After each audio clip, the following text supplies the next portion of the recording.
코로나 바이러스 감염증 19 국내 발생 현황을 말씀드리겠습니다. 7월 1일 현재 지역사회에서 36명, 해외 유입으로 15명의 신규 확진자가 발생하여 총 누적 확진자 수는 12,850명입니다. 어제 신규 격리 해제자는 76명으로 현재는 955명이 격리 중에 있습니다. 어제는 추가로 사망자가 발생하지 않아서 누적 사망자는 282명이며 치명률은 2.19%입니다. 지역사회 주요 발생 현황을 말씀드리겠습니다. 경기도 의정부시 소재 아파트에서 주민 6명이 확진이 되어 해당 아파트 1개 동에 대해서 주민 244명에 대한 전수검사를 진행하고 있습니다. 광주 광륵사와 관련하여서는 접촉자 중에 5명이 추가로 확진되어 누적 확진자는 19명입니다.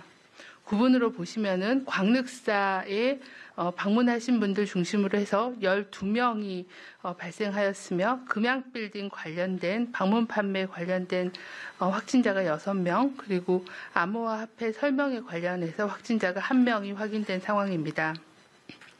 충북 옥천군 소재의 자동차 부품회사 관련하여 초등학생 2명이 추가로 확진되어 누적 확진자는 총 11명이며 접촉자에 대한 추가 조사가 진행 중에 있습니다.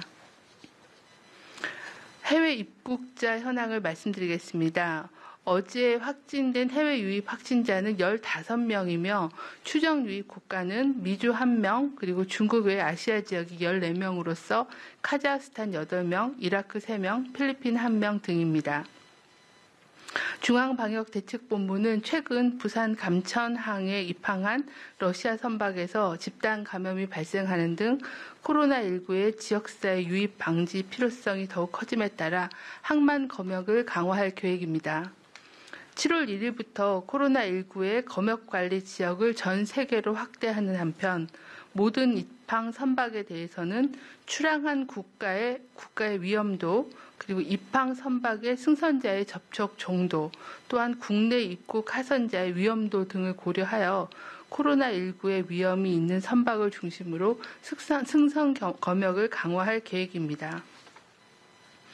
또한 코로나19 검사를 수행할 수 있는 검역소를 기존의 3개소에서 11개소로 확대하여 신속한 검사 체계를 갖추겠습니다.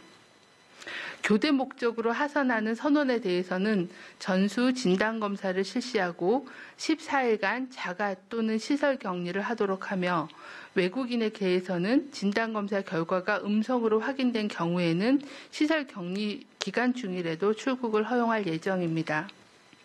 선원들의 일시 상륙 허가를 최소화하고 허가를 하는 경우에도 전수에 대해 사전 진단 검사를 실시하며 상륙 기간 동안에 자가 진단 앱을 통해서 관리하도록 하겠습니다.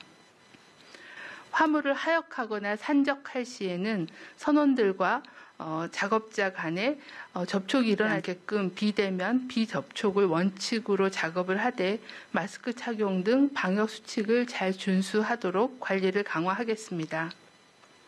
중앙방역대책본부는 코로나19 치료제로 특례 수입된 렘데시비르를 7월 1일부터 공급하겠습니다. 식품의약품안전처의 특례 수입 결정에 따라 질병관리본부는 수입자인 길리어드 사이언스 코리아사와 국내 도입에 대한 협의를 통하여 의약품 무상 공급 계약을 체결하였습니다. 렘데시비어는 폐렴이 있으면서 산소 치료가 필요한 중증 환자를 대상으로 투약할 계획입니다. 투약 대상자에 대한 선정과 환자 모니터링 등 약품에 대한 관리 업무는 국립중앙의료원에 위탁하여 실시할 계획입니다. 중증 환자를 치료하는 병원은 국립중앙의료원에 의약품 공급을 요청하시면 되고 국립중앙의료원은 필요시에는 신종감염병 중앙임상위원회의 자문을 거쳐서 투약 대상자를 결정하여 약품을 공급할 예정입니다. 중앙방역대책본부는 길리어드 사이언스 코리아사와 지속적으로 협력하여 약품을 지속적으로 확보할 계획입니다. 중앙방역대책본부는 교내 전파가 의심되는 사례가 발생함에 따라 학교에서의 방역수칙 준수를 다시 한번 당부드립니다. 학생 및 교직원은 등교 전에 발열 또는 호흡기 증상 등이 있는 경우에는 등교나 출근하지 않고 학교에서는 마스크를 상시 착용하는 원칙으로 하며 손 씻기와 기침 예절 등 개인 위생 수칙을 잘 준수해 주시길 바랍니다. 또한 학생들은 노래방, PC방, 교직원들은 클럽, 주점, 노래방, PC방 등 다중이용 시설에 방문을 자제해 주시길 바랍니다. 교실에서는 교실 전에 발열 검사를 철저히 하고 37.5도 이상의 발열이 있거나 의심 증상이 있으면 보건용 마스크를 착용시킨 후 별도 장소에 대기하도록 하여 보호자에게 연락하거나 아니면은 구급대원을 통해서 선별 검사를 받아주시기를 바랍니다. 전 세계적으로 코로나19 유행이 더 가속화되고 있고 국내에서도 밀폐, 밀집, 밀접한 접촉을 통해서 지역 감염이 지속적으로 발생하고 있습니다. 최근에는 수도권 대전에 이어 광주 전남 지역에서도 중장년층을 대상으로 하는 방문 판매, 암호화폐 사업 설명회 등을 통해 확진자가 확산되고 있습니다. 역학조사가 진행 중이지만 이런 모임들의 특징이 정보 교류를 위해 전국 각지에서 참여하고 또 빈번하게 밀접한 모임을 가지며 마스크 등 개인위생 수칙 준수를 제대로 하지 않는 경향이 있습니다. 이러한 방문 판매, 사업 설명회, 체험 행사들이 이 지역 이외에도 전국적으로 많이 열리고 있다고 보고 있습니다. 이러한 각종 설명회 체험 행사들을 통해서 감염이 급속히 확산될 우려가 있습니다. 방역 수칙이 지켜지지 않는 위험한 모임은 참석을 하지 말아주실 것을 당부드립니다. 특히 코로나19의 고위험군인 65세 이상 어르신들께서는 이러한 위험한 모임에 절대 참석하지 마시기를 간곡히 당부드리며 가족들께서도 어르신들이 이러한 모임에 참석하지 않도록 잘 살펴봐 주시기를 요청을 드립니다. 최근 교내 전파가 의심되는 사례가 발생하였습니다. 지금 역학조사가 진행 중이기 때문에 결과를 봐야 되겠습니다. 그동안의 어려운 여건 속에서도 수업과 방역을 잘 병행해온 일선 학교와 교사 그리고 학생들의 노력으로 그간에는 등교 수업과 관련된 집단 감염 사례가 보고되지는 않았었습니다.